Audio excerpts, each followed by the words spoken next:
Welcome back. If you have just tuned into my channel, I'll be installing the kicker sub in a 2024 Silverado HD. If you've been here, you've known that I've done this a few times before. It's an excellent addition to the truck, and it is something it's one of the first things I do in every GM truck I get. So I'll walk you through the steps. So the first step I do is I set the dip switches on the amp, and the way to do that is to take the 4 screws out that hold the amp in, flip it over. There is a plug that is in here. Go ahead and remove that, and as you can see, it gives you the dip switch settings. Because I'm installing the kicker knob as well, I've gone ahead and put them all up. Once you do that, then you go ahead and put the cover back on and then reattach it to the sub box. One other item of note while you're here, because I am going to put the knob in, this is where it plugs into. So what you'll want to do is just pull that out. You can see it's just like a little 2.5mm headphone jack. That will just make it easier later on. First step when you're dealing with the electronics is we want to disconnect the negative battery terminal. This is easier said than done in this truck, but you'll want to remove this bolt here and loosen this nut here so that you can get this brace out of the way so that you can get down to the negative terminal, which is right there. Once we get that removed, we will take stud number 1 and remove the nut, because this is where we're going to put the ring terminal from the wiring harness that is included with the kit. So get through those steps and then we'll move on. On the 2024 and newer trucks, the way to get the wiring harness in to the cab is, again, still it's behind the battery, and if you look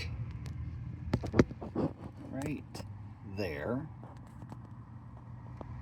in the center, you have that white plug.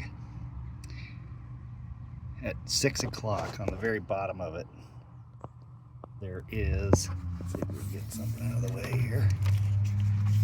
There we go. There's a little tray right there at the bottom,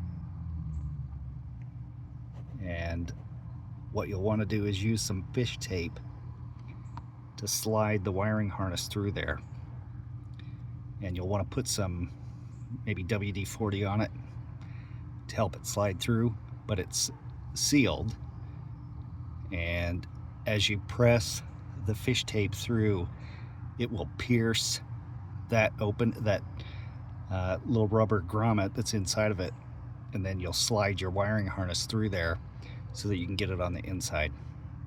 Again, it's at the bottom of that white little harness plug that sticks through the firewall behind the battery. So my fish tape is a little too big to fit through there, so I'm using a piece of stiff wire. You can see that I've got the wiring harness taped to it, and I've spritzed a little WD-40 on it so that it's ready to be fed through. So on the inside under your glove box, this is where it will come through, and don't let them tell you it's an easy process. It was a lot tougher than it needed to be. Anyways, once you get it through, you will then go ahead and add the 3 wires to the back of this clip and close it, and you're ready for the next step.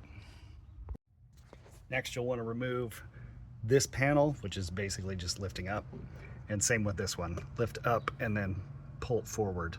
Once you do this to the front, you'll want to do it and remove the back trim as well, which is the same process in the back. You'll just lift this up, and it's just held in with clips, and if the clips get stuck, take a pair of pliers or 2 screwdrivers and squeeze and pull them out. Then you can hook them back to the trim piece for when you're ready to reinstall them. Time to make some connections. So connect the subwoofer wiring harness, the red wires to the red wires that you pulled through. Connect the ground to one of the grounding posts that you have. And then this one, locate your ACM, which is up underneath the glove box if you have a non-Bose stereo. There's a gray connector up there. You'll want to take it out and connect the two splicing wires to the wires that they show in the wiring diagram, which is a blue and a blue with brown. Okay, so you'll remove this bolt for the outside driver's back seat because the box will go in there.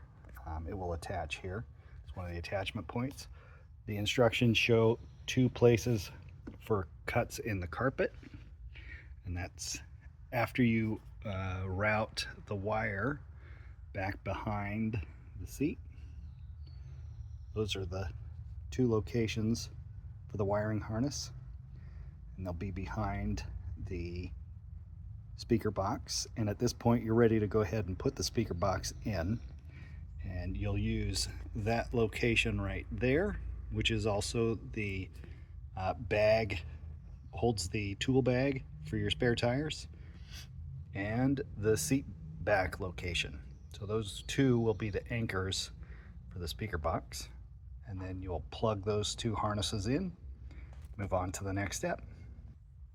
So if you have the kicker knob that you're installing, this would be the time to put it in. So you'll do like we did on the other side and take this silk out, and the box here that routes the wires, you will take that out and then put the wire, route the wire up underneath the carpet and come out that cut there that you have, and then you can plug it into the amplifier right there. So then we'll continue routing that wire up the front and locate the knob. So I went ahead and mounted the knob to the right side.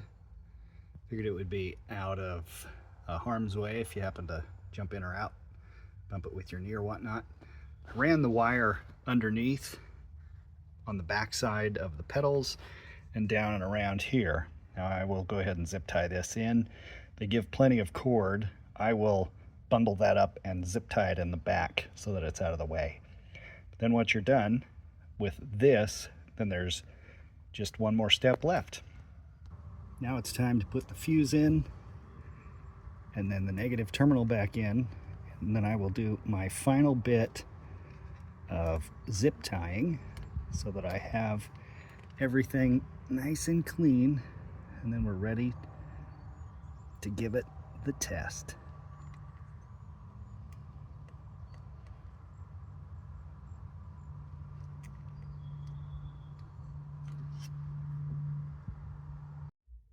Once you get everything installed and buttoned up like I do here, the first thing you'll want to do is go ahead and go into your equalizer settings. You'll want to adjust the bass level down. You won't need it as high as pre-subwoofer, and if you don't adjust it, the bass will overpower any of your music. So what I do is typically put the bass somewhere here in the middle, and then once I get it set, I just leave it, and then anytime I want to adjust the subwoofer, I turn the knob more or less, depending on what variety of music I'm listening to and what I'm after for that particular song. But typically once I get this set, then I never touch it again, and I only adjust with the knob down below. So that's it for the installation of this system. Thanks for watching.